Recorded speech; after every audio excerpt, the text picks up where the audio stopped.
বন্ধুরা, তোমরা তো ইতু পুজোর নাম শুনেছ, কিন্তু তোমরা এটা কি জানো যে ইতু পুজো কেন করা হয়? না জানলে আজকে আমি তোমাদেরকে বলে দিচ্ছি। ইতু পুজো একটি প্রাচীন ধর্মীয় আচার, যা মূলত বাঙালি কৃষিজীবী সমাজে পালন করা হয়।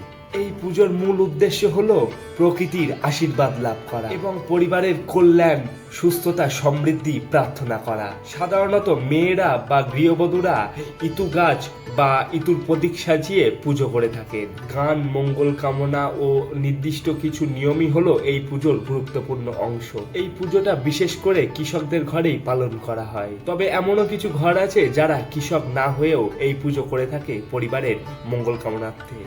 গ্রাম বাংলা লোক সংস্কৃতির সঙ্গে সঙ্গে এই গভীরে যুক্ত আচার আজ বিভিন্ন অঞ্চলে উৎসবের সাথে পালন করা হয়, যা কৃষকদের ঐতিহ্যকে জীবিত করে তোলে।